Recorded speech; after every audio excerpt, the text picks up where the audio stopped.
All right, everyone. Okay, we're going to go ahead and get started. Our first research presentation today comes from Professor Hani Mahmassani. Professor Mahmassani is the William A. Patterson Distinguished Chair in Transportation at Northwestern University and the Director of the Northwestern University Transportation Center. Dr. Mahmassani specializes in multimodal transportation systems analysis, planning and operations, dynamic network modeling and optimization, transit network planning and design, dynamics of user behavior and telematics, telecommunication-transportation interactions, large-scale human infrastructure systems, and real-time operation of logistics and distribution systems. Everyone, please join me in welcoming Professor Mahmassani.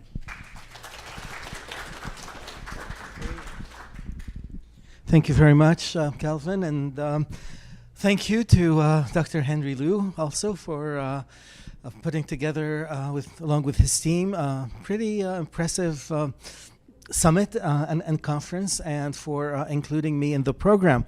I'm reporting today on, first we're, Northwestern University is the most recent partner in CCAT, and we are delighted and proud to be associated with this an excellent center.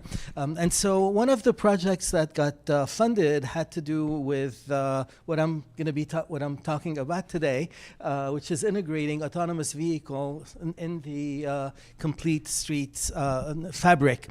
Now, thing is, our project got started really late for various administrative reasons that happen in universities these days.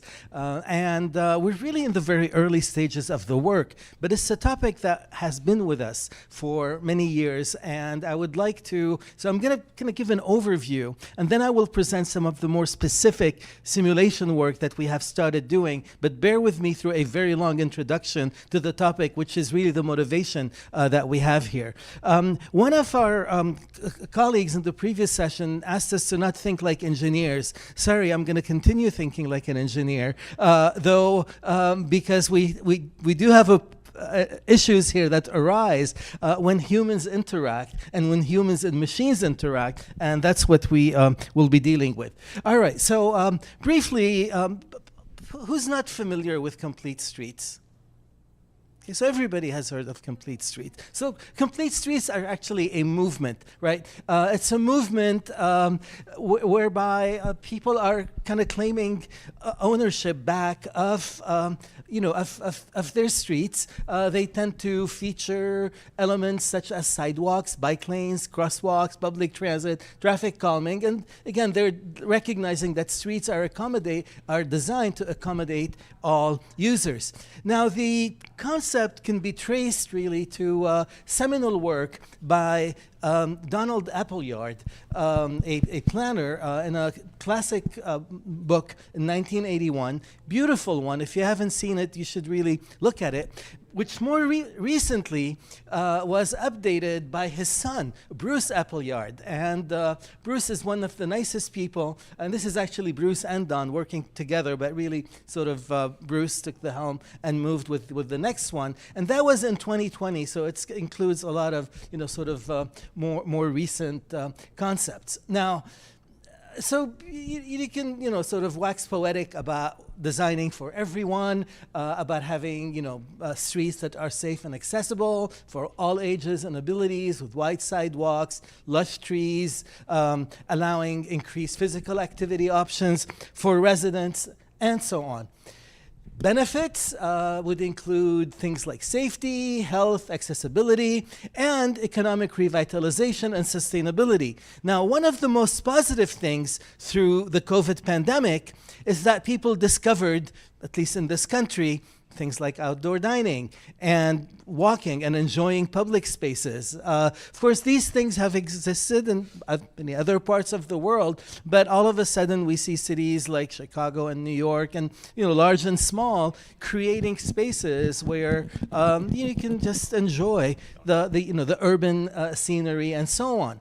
Of course, as a traffic engineer who was trained in the 70s and 80s, we learned about flow, right? We wanted to move cars, we wanted to move trucks from A to B, and for the safety of vehicles and people, we wanted to keep obstacles essentially out of the way and try to kind of segregate and separate. But what we're looking at here is really much more integration. And so, of course,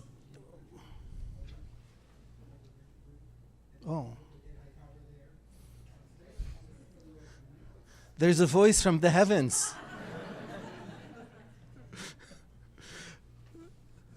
We will listen.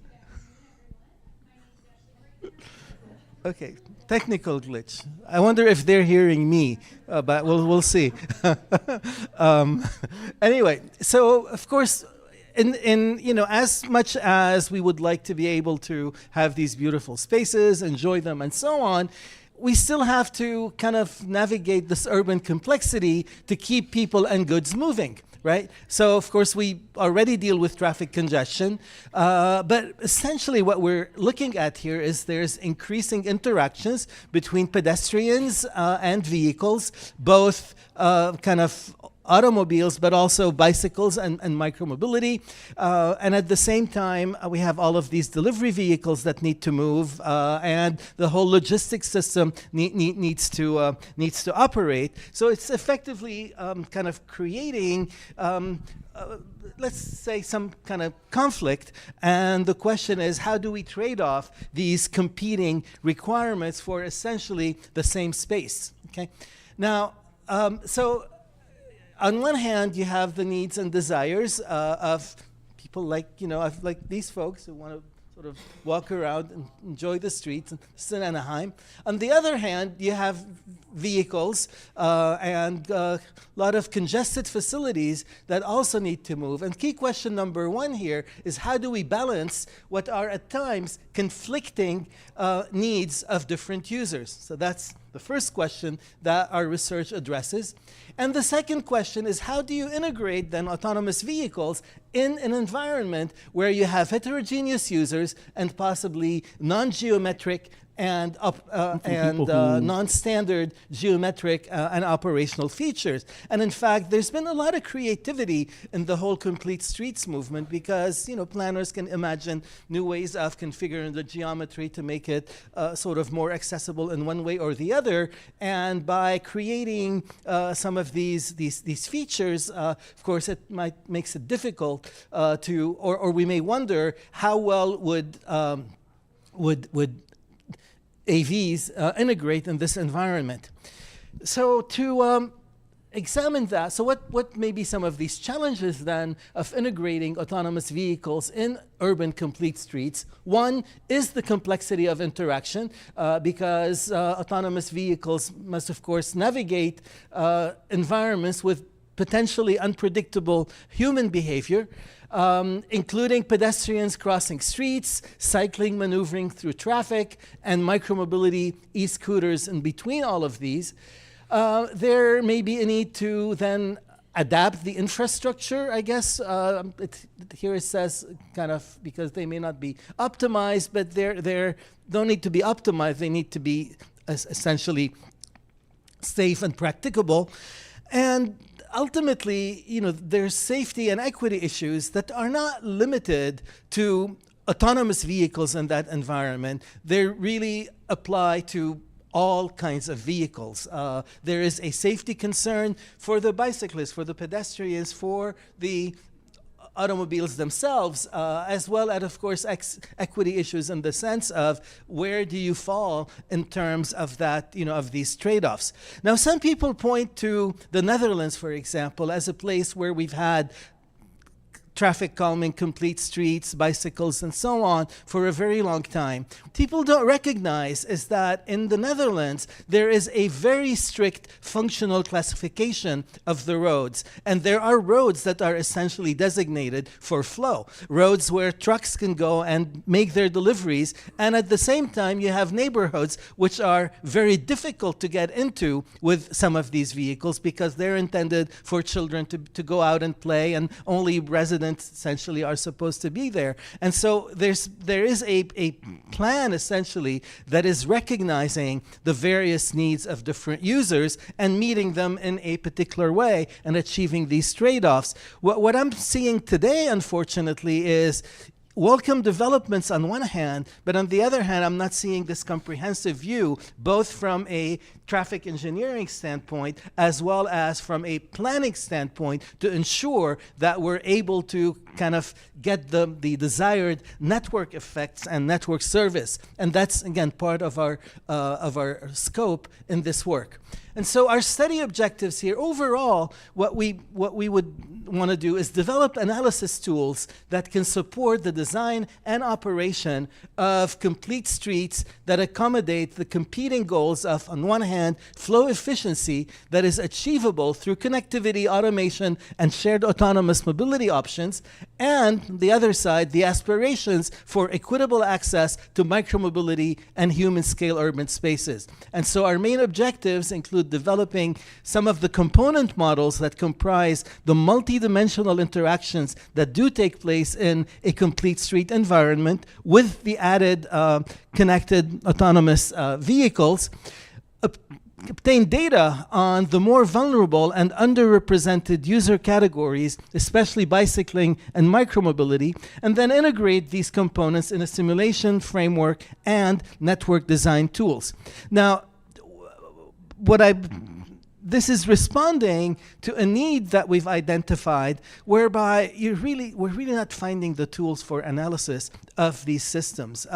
There is a lot of ad hoc design that we're seeing, a lot of ad hoc deployment, and there are some very nice pieces of work that address one or the other element, but we have not seen the evolution of our tools to really be able to capture that interaction. Okay, so let's try to characterize the problem a little further before we move into the traffic flow portion of it and some of the simulations that we have been conducting, because of course there is traffic flow and there is simulation here.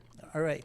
So there are many good examples of bike lane design. I've mentioned that here are a few that I've seen. There's one in Evanston, where I live, right by Northwestern University, which was introduced a few years ago. Very nice, modern, geometric, integrated with the operation, and so on, and with the street. The geometry allows for that. There's very impressive bike and pedestrian lanes all along Lakeshore Drive in Chicago, so you do have separation, but you're effectively providing that environment. Places like Bethesda, Vancouver, and others, and you can find good examples in many places. But there's also many bad examples. There's where you have haphazard placement, ad hoc design, lack of design standard and analysis tools, and even the traffic signals are confusing. What is this? What does this tell you? Dr. Liu, you are a traffic signal expert, right? This is confusing. And of course, you have all kind of weird placement of bike lanes that are clearly unsafe for the bicyclists in this case, or going along, some of the large transit buses. So part of it is, all right, we have a bike lane for you, stop complaining. And that's really that's neither safe nor effective. And of course, you have those famous sharrows there, which, what does that tell the bicyclist, right? Just go fight you're on your own, basically, but we've provided a facility for you. So there's a lot of ad hoc type of developments trying to fit the environment, and all of these can be viewed as safety hazards. And of course, on top of that, you have micromobility, e-scooters. To some, this is the greatest mobility innovation possible. But to others, it really is more of a public nuisance. If you're a pedestrian trying to navigate in that environment, it's not exactly very safe. And of course, some of these could be in the vehicular right-of-way or in the bike lanes as well. Now, there's considerable heterogeneity, of course, as we're trying to simulate micromobility, because that's one of the areas where we're kind of don't quite have the tools. There's a lot of heterogeneity in these vehicles, ranging from skateboards to the e-scooters, and an interesting sort of categorization that I have seen here would be essentially the powered micromobility vehicles would have a top speed of about 30 miles per hour and a curb weight of about 500 pounds. That might be a way of defining these vehicles. And also, just adding to the problem that is motivating the work, there's a plethora of complete street plans around the U.S. and around the world. And they look nice, but fundamentally everybody's trying to create something different. And in the whole sort of culture of traffic was to create kind of predictable environments so that drivers from other areas and so on can navigate the environment and create some standardization. And so that's as I've tried to compile some of these, and you kind of don't recognize any sort of underlying design philosophy or guideline or manual. Now, there's probably as many design guidelines for complete streets as there are cities, because each one comes up with their own. And that, again, makes it challenging, to say the least, for a sort of unfamiliar drivers, but also AVs as we try to integrate them in this environment. Now, they do have one thing in common: watercolors, right? There's nothing more effective than watercolors to sell a complete streets plan. All right. But what about the nasty side? Moving and delivering the goods, right? And that always is going to be the Achilles heel, I think, of a lot of these different issues. And so in our study, what we're looking at, we're kind of proceeding in different sort of stages.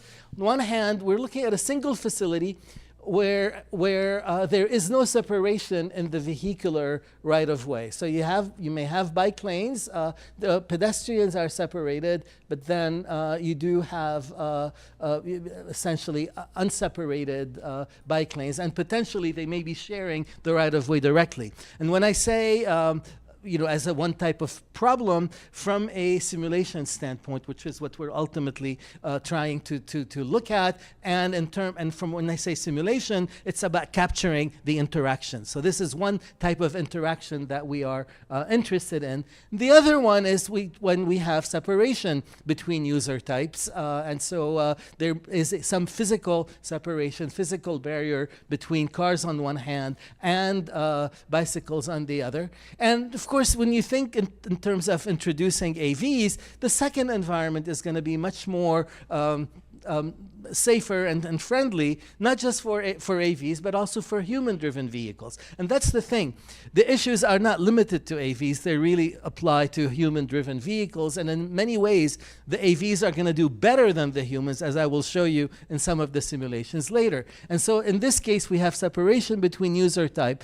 The design question is so from the simulation question is how do we analyze the interaction, but the design question is then how to allocate the existing right-of-way to the different user classes.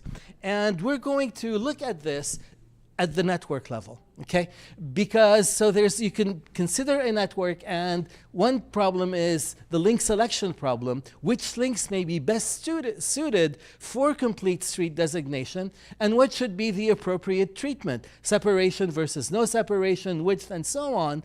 But the key other element is that it's nice to have a bike lane here and a bike lane there, but bicyclists want a network. They do not want just individual bike lanes and then having to go into the jungle between these different bike lanes. And so looking at having integrated comprehensive networks for bicycles and micromobility vehicles is very important at the network design level, and at the same time considering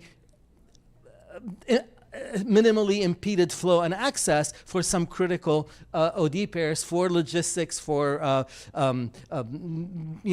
people who just want to get from A to B, essentially. And while it's true that a lot of our kind of culture is about getting from A to B, we shouldn't ignore it altogether as we create better environments for all users. Okay.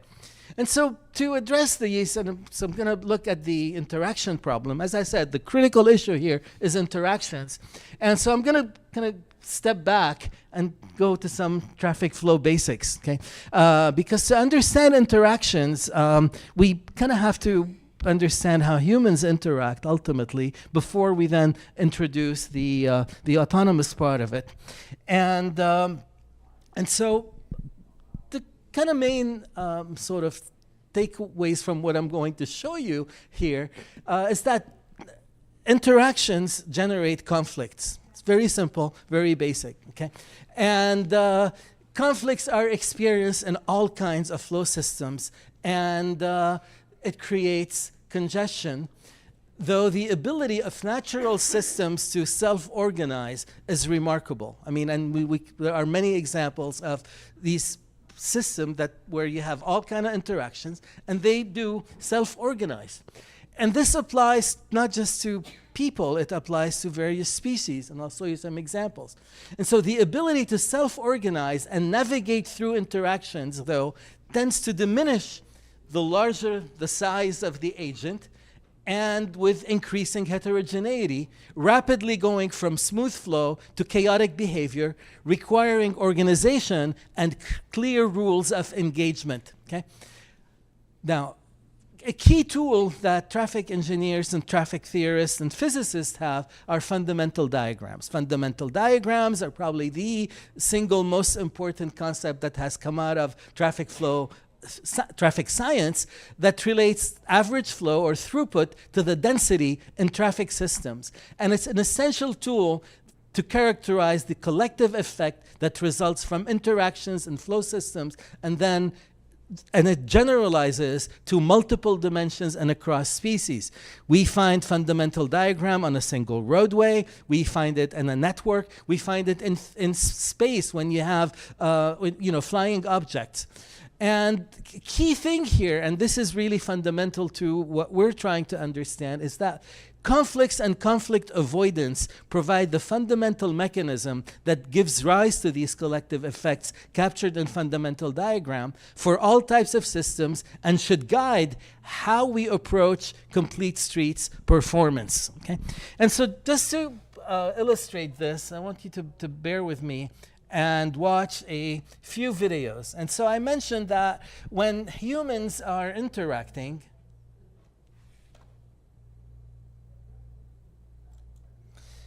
even at high densities, they often manage to self-organize. This is the Shibuya crossing in Tokyo. They have an all-red phase for pedestrians to cross. And you can see pedestrians going in all kinds of directions. They do it perfectly. They do it every day, many, many, many, many times, right? Not a glitch. And people self-organize, they make eye contact, they avoid conflict, they navigate, and this flows, flawlessly. Now,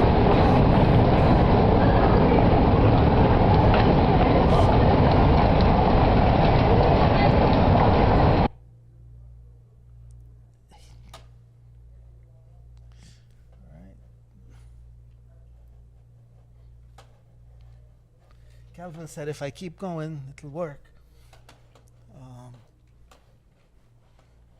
Here it is. I got it.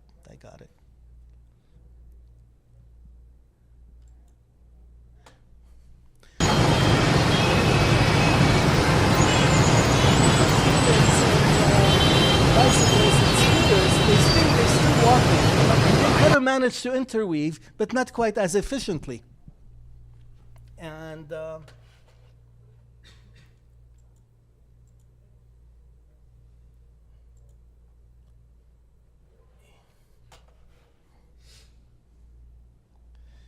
as you now start putting them with larger beasts,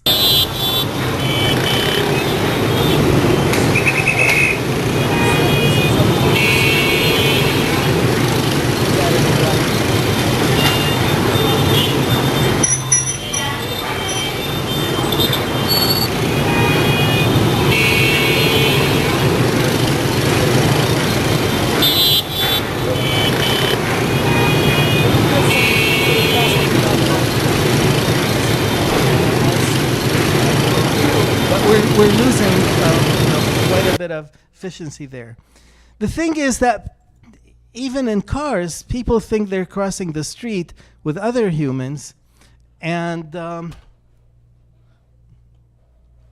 can.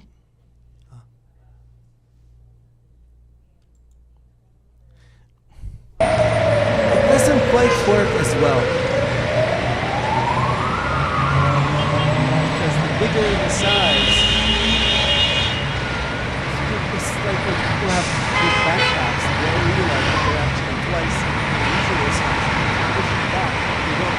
So you have that whole kind of human level interaction fully breaks down in these situations. Now this is Moscow, and as you can see from the vehicles, it's pretty old. But I didn't manage to find a much more recent one, and it's still the same. Oops. Oh, sorry.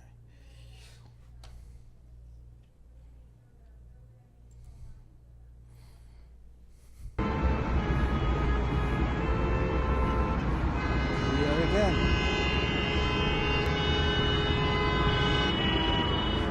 Somehow that self-organization is not quite working, right? And you see it even in in areas where you have much wider streets, but you get the point. So I'm gonna skip to the next one. Until.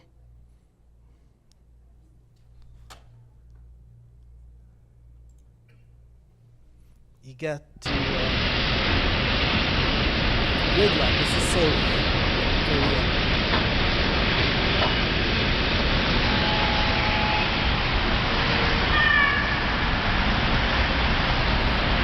No pedestrians here, just cars. So clearly, the interactions require some organization. So I mentioned that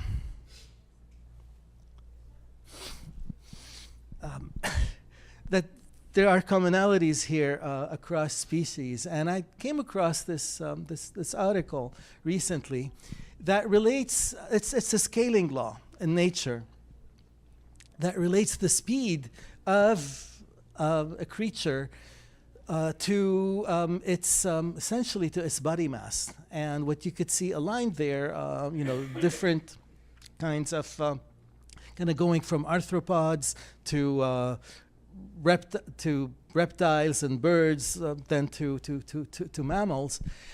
And you could see that the larger your body mass, the higher the speed that you could reach. But at some point it becomes counterproductive.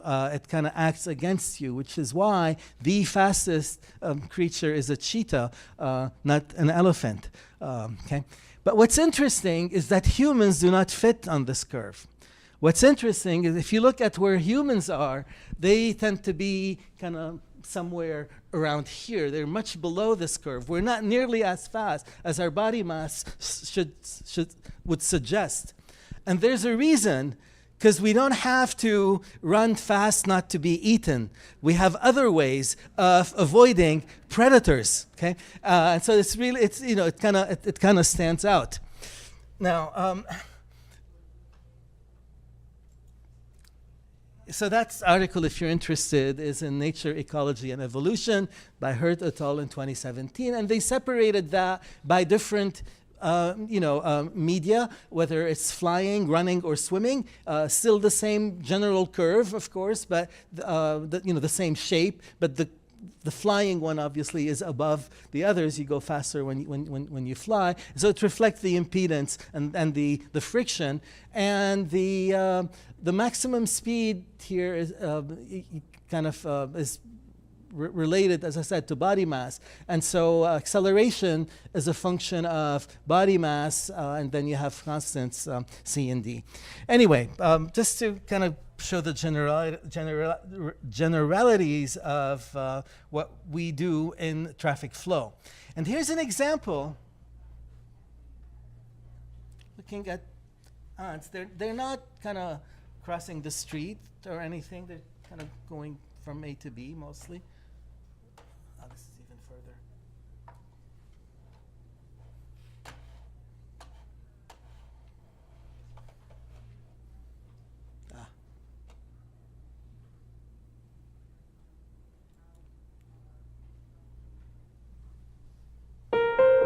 This one has music.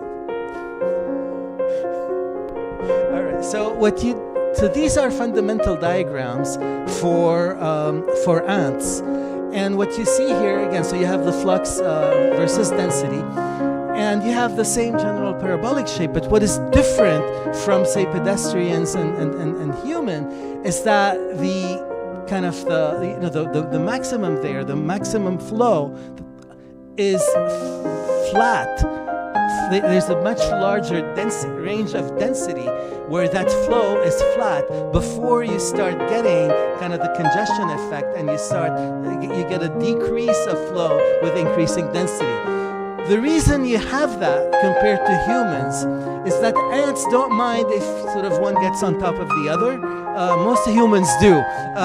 And so with humans, conflict avoidance leads to a much sharper decrease, whereas with ants, conflict avoidance is there, but occasional violations are accepted, so you get much more flow as a function of density.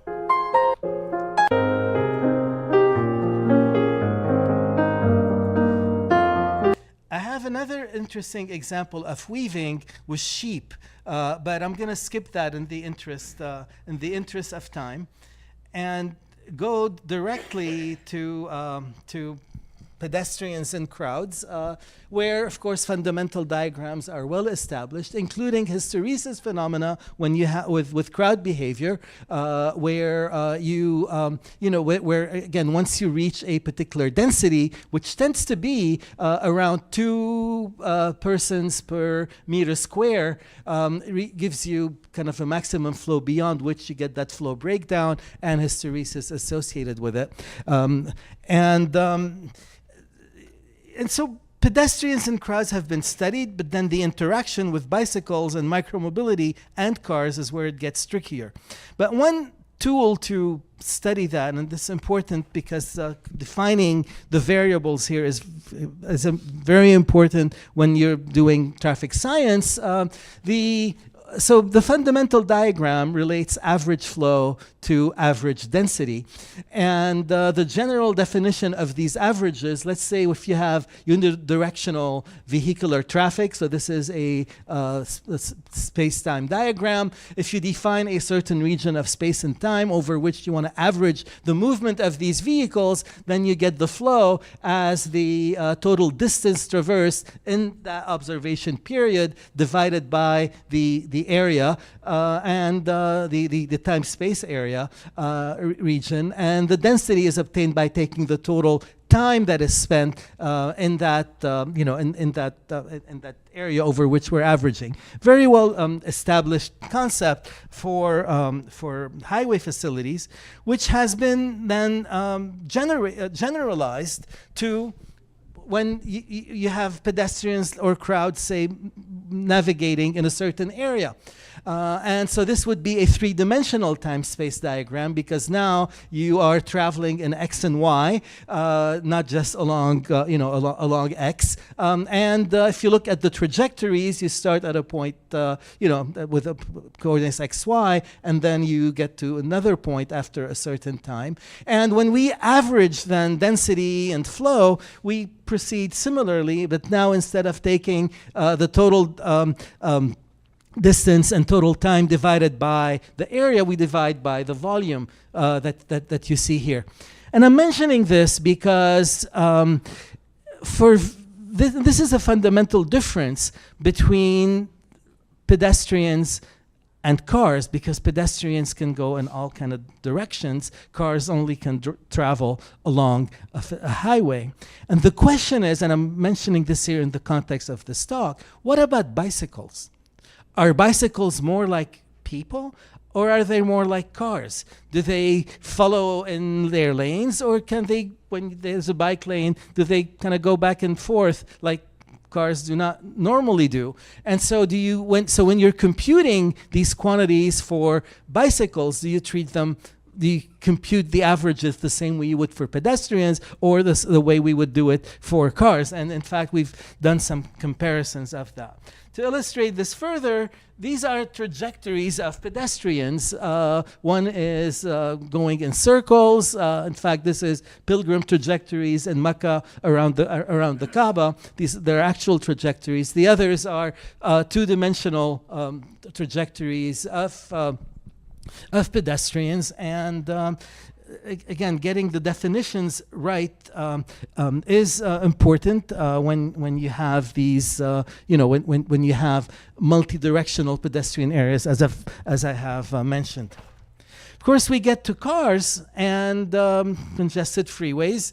That's where we first studied fundamental diagrams in traffic, and this is a classic fundamental diagram for congested traffic, where you have flow breakdown with humans, which we know with autonomous vehicles, we're able to extend that further, and that point of breakdown essentially is extended, sometimes can be avoided, because the main cause, the main cause of that breakdown is in fact reaction times and overreactions. Autonomous vehicles have very short reaction times, and they do not overreact, and so we've seen in simulation and in the real world, that particular ability. Okay, so. Now, if you're defining, working with Edie's definitions for a network such as this is the Irvine network, and you look at trajectories in that particular network, you cannot simply divide by the volume, but what you have to do is take the total length of the network and multiply that by the observation period, because vehicles cannot travel everywhere. They can only go on that network. So the corresponding volume is effectively a volume, but only above the network length. Okay. And this is looking at bicycle fundamental diagram. This is not from actual data. This is simulated. It is simulated with the rules embedded in the Sumo simulation tool, which and this is actually comparing a link-based fundamental diagram. They're to an area-based one. I'm going to go back to this because we've done more simulations, but I want to illustrate that, again, you get fundamental diagrams that are very similar to either pedestrians and cars in this context, but you have to define the variables correctly. So now I'm going to present some recent, with this background, to kind of highlighting the importance of capturing interactions. We go back to complete streets, and what do we know about these interactions? And unfortunately, we know about pieces of it. We don't know how that whole picture works together. And so have some part one here, have exploratory simulation result with micromobility and pedestrian interactions. No cars for now, but this is one of the building blocks that we're working with to create our integrated modeling framework.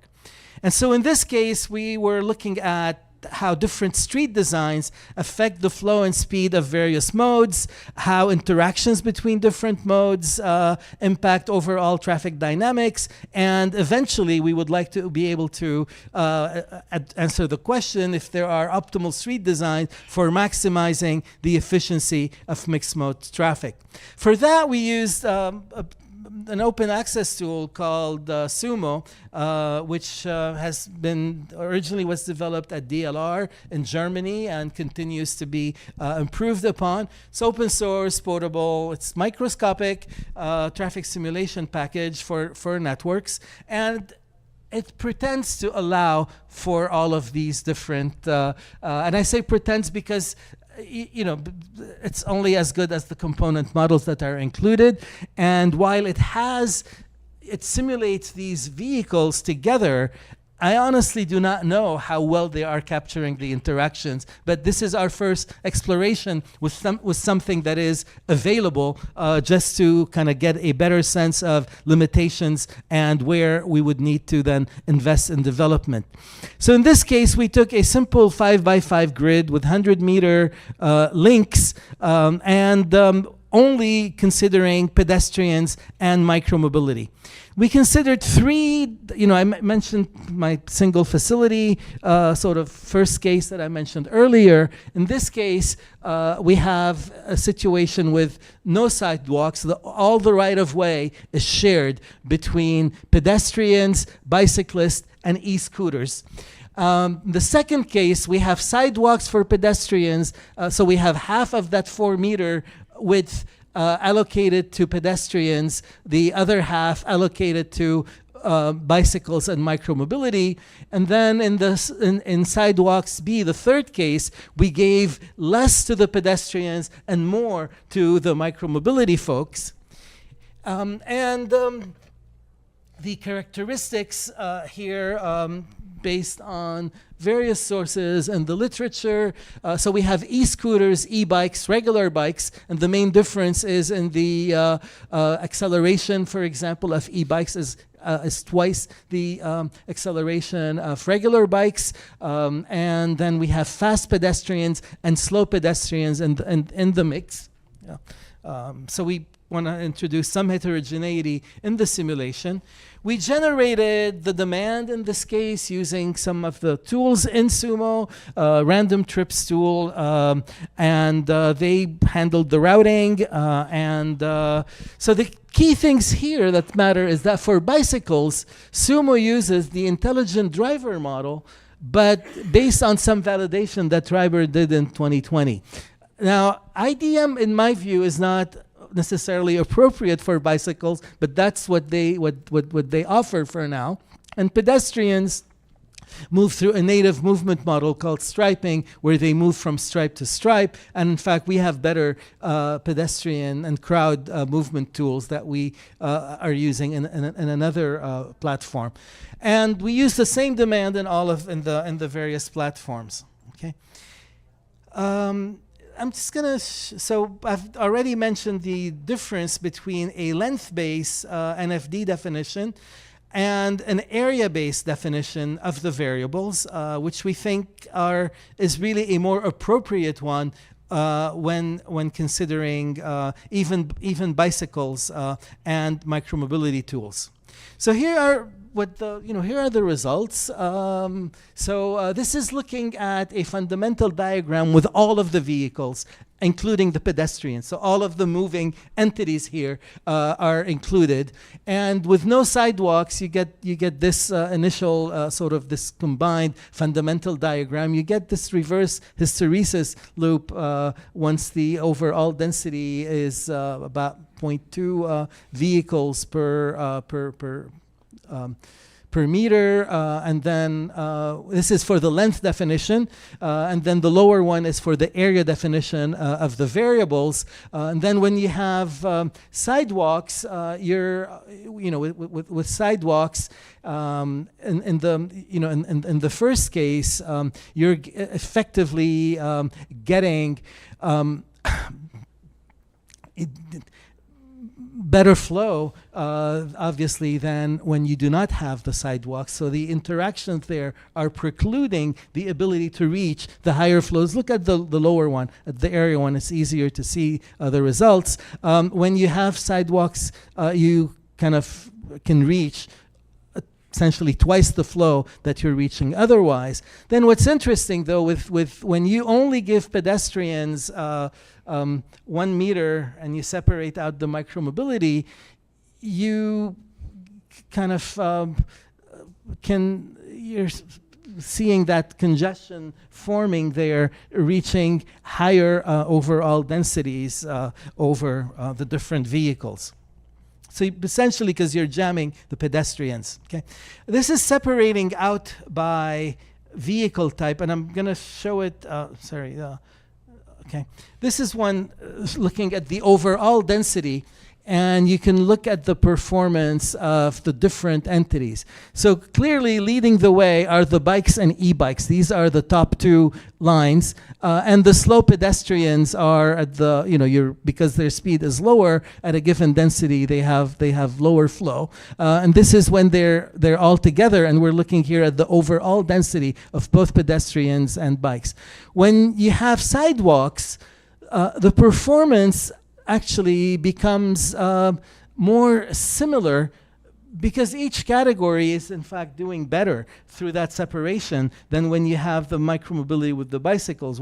Each one is impeding the other, essentially. When you kind of have less heterogeneity, you're getting better performance for both categories. And then when you take away a meter of sidewalk from the pedestrians, you could see that they are getting much more jammed compared to the previous case. But then the micromobility folks are getting still about the same performance. It's not really buying them as much. Okay, so those are some of the results that we have been sort of looking at in this context. And so some of the preliminary takeaways of that separation between micromobility and pedestrian helped the pedestrians, especially the fast group with higher desired speeds, was able to reach higher flow rates. But when given less space with 1 meter wide sidewalks, they quickly become jammed.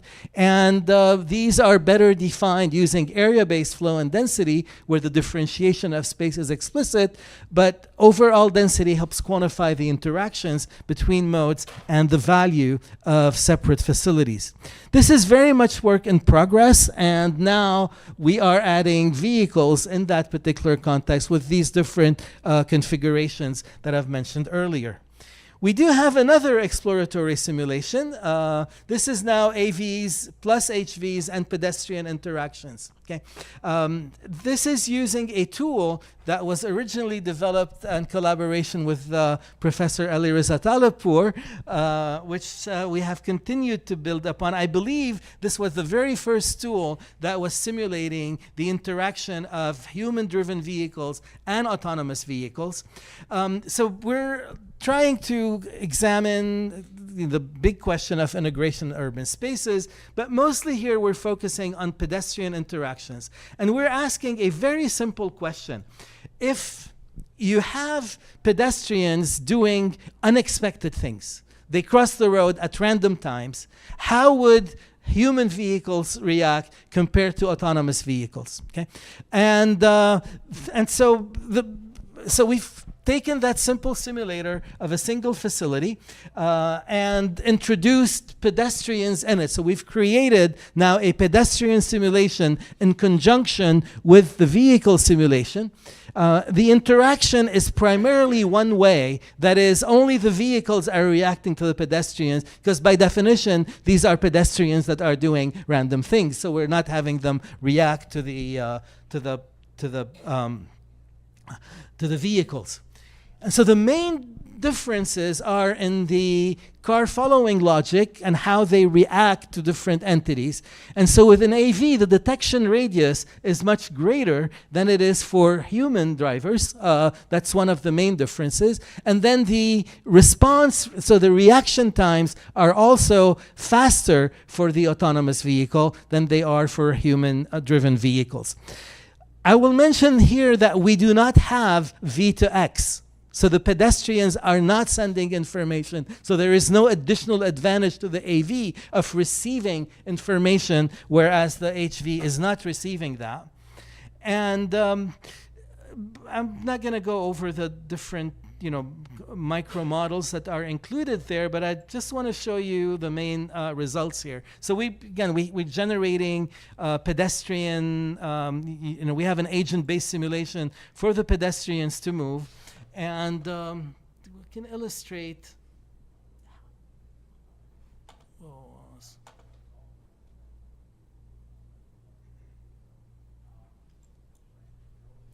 So this is, here you have human drivers, and you have a pedestrian that's going to jump, basically, on top. And unfortunately, there was a collision. Okay. And we're going to do the same pedestrian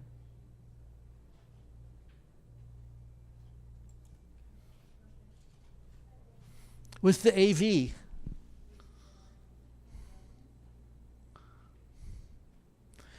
And because they detected it sooner, they effectively were able, it's the same scenarios, same sort of, this is not cooked or anything like that, we're just one of the randomly generated pedestrians. Okay?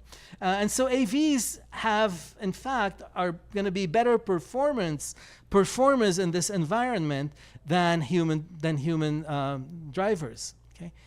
And I'm going to illustrate this to you, and this is the sort of the cool thing here. We've created the full animation. And these are only AVs. This is an animation of that other simulation. We just kind of put it in a nice environment.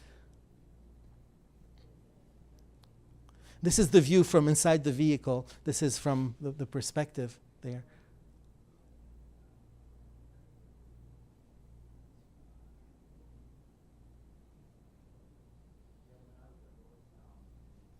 Again, they detected that pedestrians slowed down earlier and kept moving. Again, this is still very early stage development, but it really allows us to start visualizing some of these. One of our new students is into gaming. It helps. It's better than the other animation, right? But okay.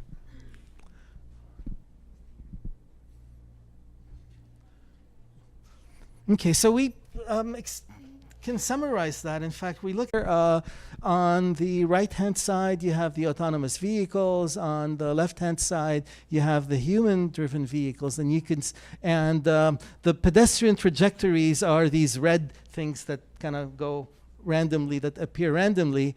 For the same scenario, you could see how much more avoidance you have by the autonomous vehicles, okay, compared to the human-driven one.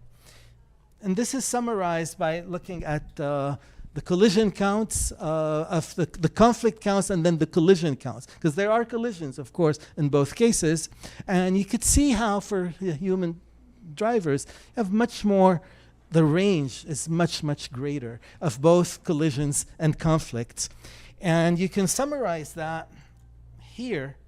You can look at the collision rate, the collisions as a fraction of the conflicts of the autonomous vehicle versus the human-driven one, and clearly you're outperforming with the AV. You're not avoiding it, but you're outperforming. You also note again that tend to have much tighter ranges on that. So our key takeaways. That human-driven vehicles exhibit a higher collision rate, highlighting the limitations of human judgment and reaction time. We're still, again, this is very early, very preliminary, but I think we're onto something, with that capability. And in this particular work, we're building out pedestrian responses to vehicle movements and looking at improving the formulation of models and so on. And so to conclude all of this, several conclusions. First, are bicycles more like pedestrians or more like cars? Both. It depends. They are like bicycles, and we need more data on them. There really is very little data on bicycle traffic flow. There is one data set in the Netherlands that Hogendoorn and his group have developed. We're trying to get hold of that data set, but it's still not enough. Are micromobility tools, e-scooters, more like pedestrians or bicycles? We need more data. There is virtually no data on e-scooter traffic flow. When they interact, peds and bikes, bikes and cars, scooters and peds, motorcycle and cars, how does their respective and collective behavior change? Heavier, more powerful will dominate, or does the lowest common denominator sort of emerge from that? Still examining these questions. The key relevant question here is, are the challenges of complete streets are really not specific to autonomous vehicles, but to the movement of all vehicles involved.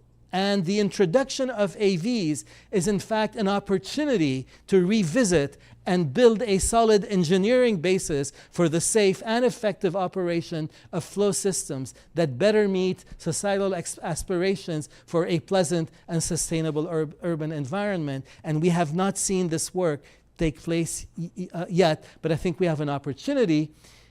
And I have firm belief that technology, AVs, connectivity, sensors, smart cities is an important part of the solution, because our pedestrians are going to be safer with V2X than with current human systems. And finally, there are broader considerations for integrating autonomous vehicles in urban complete streets, such as collaboration and regulation, designing street to accommodate mixed-use environments, and we've heard in the previous session, data privacy and security is going to be with us as well. So thank you for your attention. I think I'm just on time. We don't have much time for questions, but I'm happy to stay around and discuss.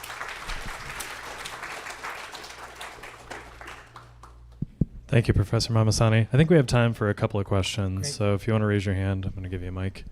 Oh, sorry. Oh, thank you. Hi, Doctor. My question is more about how do you, or how in this work, you parameterize AV. So in the simulation you showed us, it's essentially the reaction time, right? Like human reaction time was inadequate in detecting the pedestrian, but AV did. How do you define that behavior of AV? I'm sure there is a value assigned to it. Where is that value coming from? Yeah, it comes from the from actual capabilities that vehicles have today. So this is based on what is deployed out there, and so the initial model was proposed by Van Arum, and in fact Dr. Talibpour was first to implement it in this context, but then we've sort of elaborated on the whole detection part of it. And in the Talibpour work, he also had V2V, which we're not activating in this case. With V2V, things will flow even better, but we were trying to keep it simple. When we activate V2V, we want V2X to be present as well. So, okay. Thank you. Here, Riza. Yeah, so, thank you. So the notion of a pedestrian or a cyclist or an AV are not monolithic, right? So basically, there are a lot of factors that come into play to define what we mean by a pedestrian, a cyclist, or AV capabilities can vary significantly. So how do you factor in the sort of a statistical distribution of the behaviors of these different elements within your model so that basically the average behavior is reasonable, but also there is also some variations as well? Yes, this is a pedestrian. Just so we can be clear, it's a human that's walking, right? But you're absolutely right. Heterogeneity is critical here. So these are micro simulations where every parameter has a distribution.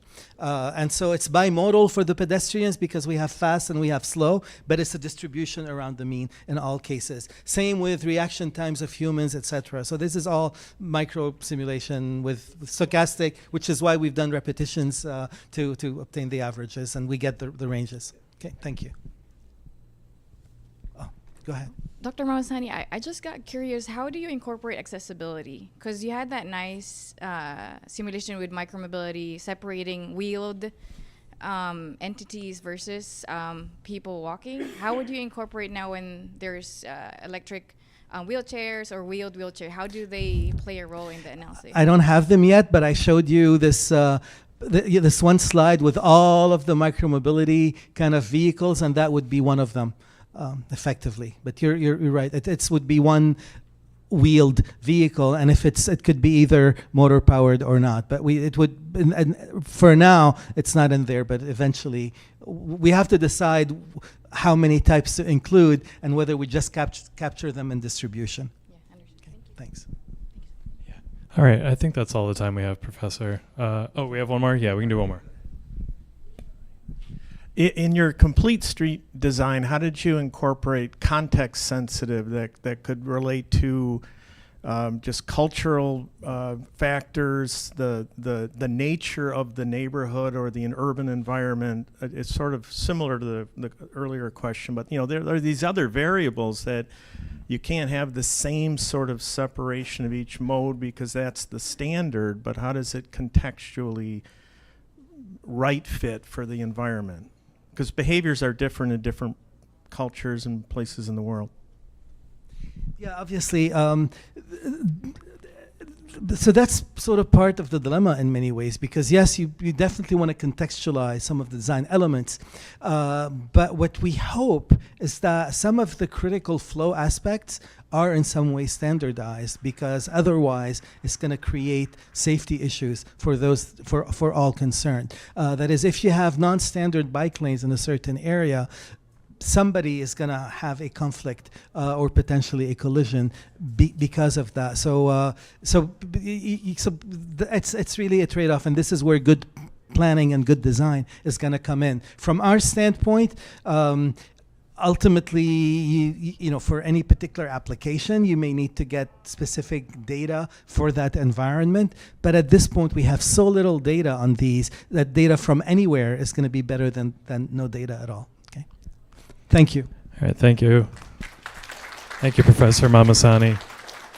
All right, so now we are going to lunch. So if you head out into the atrium, lunch is ready. And then at 1:30, we'll have an afternoon keynote from Dr. Paul Krajewski from General Motors.